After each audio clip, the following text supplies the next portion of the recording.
Team Assignment 3, Technology Briefing, the Android OS. If you have watched TV, gone on the internet, went to any electronics store, then chances are you have heard about the Android operating system for cell phones. It has exploded with popularity in the past 2 years, and with its popularity there have been many reasons to take notice of its new emerging technology and realize the positive implications that it can have in everyone's lives. One of the largest retailers of Android phones, AT&T, describes the Android operating system as a free Linux-based open-source platform for mobile phones developed by Google and the Open Handset Alliance, a group of 65 technology and mobile companies designed to optimize memory and hardware resources in a mobile environment. The Android operating system isn't the first smartphone operating system to integrate multiple technologies, but it is one that is getting more and more attention by phone manufacturers and customers.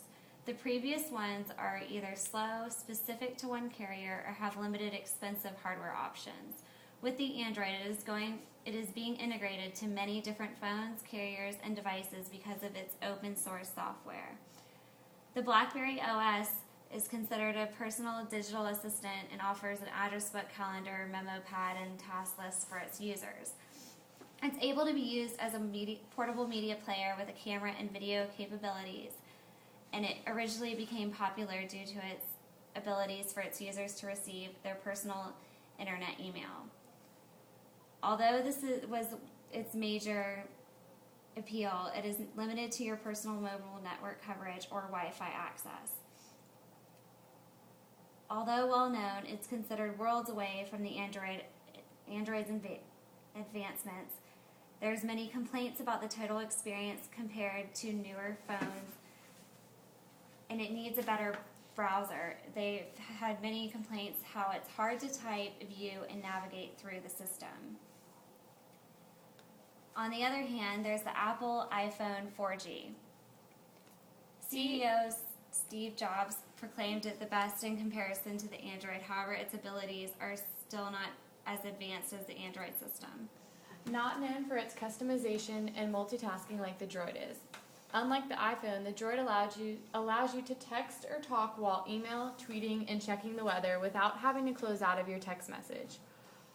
Also does allow you to save the text message as a draft. Through AT&T, it has a 3.5 display size, smaller than the Droid's at 4.3. There's less hour talk time, recorded at 7 hours compared to the 8 Palm.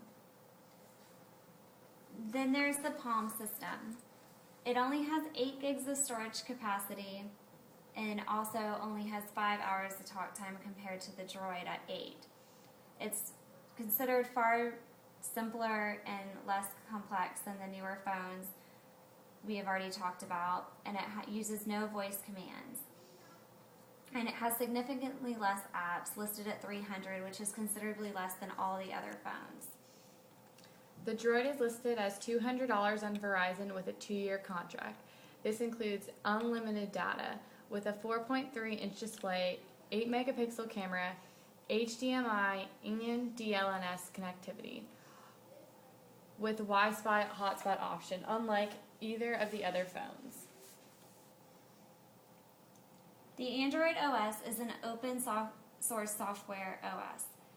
Open source software is software where the user has access to the source code and that permits users to study, change, and improve the software of their benefits and liking.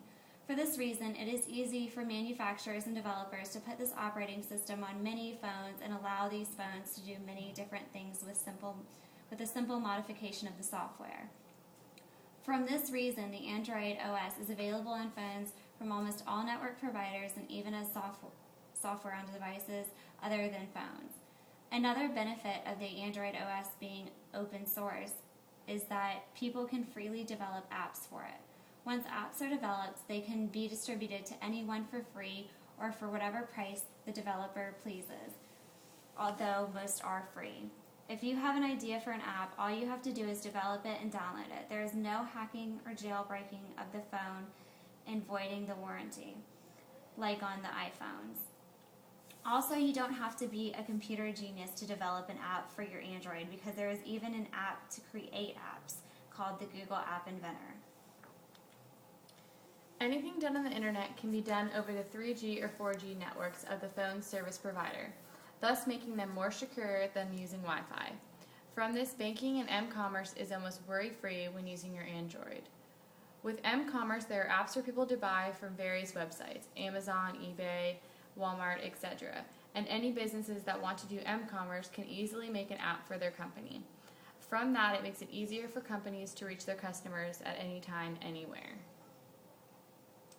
Android supports connectivity technologies including GSM, Edge, Bluetooth, Wi-Fi, LTE, and WiMAX. For this reason, the Android device can be used to connect other devices and help other devices connect to the internet using their network for feathering. One of the newest ways the Android OS is being used in business is the form of a tablet PC, much like the iPad, for sketching, art, logos, small presentations, and taking unlimited multimedia notes. In doctor's office, they can be used as clipboards for medical records, so to decrease risk of paste mix-ups and give the doctor real-time data on the patient.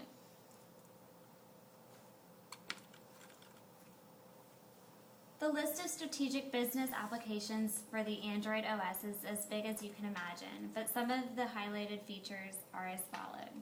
There's video calling, which gives a more personal feeling when having an important conversation with your clients or employees. There's also a GPS tracking, which allows employers to keep tabs on where their employees are at all times.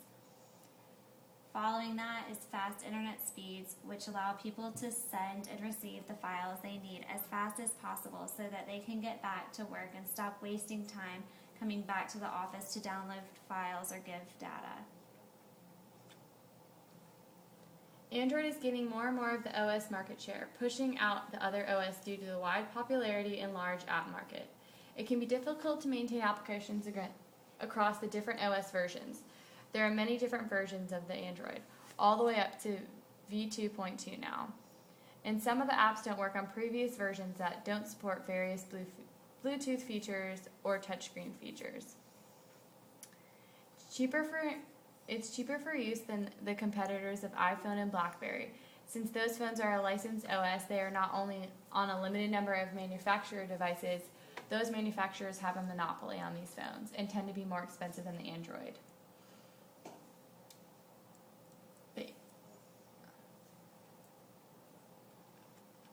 The Android is also not as secure as a BlackBerry or iPhone for sensitive data. Since a lot of the apps are open source, they can be holes for viruses and spyware to come into the phone that could potentially cause a security risk. This chart shows how the operating system unit share of smartphones sold at retail locations in the U.S. consumer market. The Android is obviously dominating it compared to the other competitors.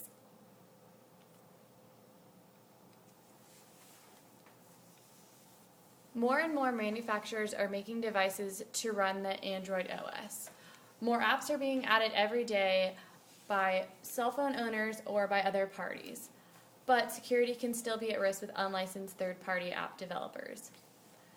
Overall, Android is a great option for anyone who wants to deliver the device that can easily do anything but has small security risks.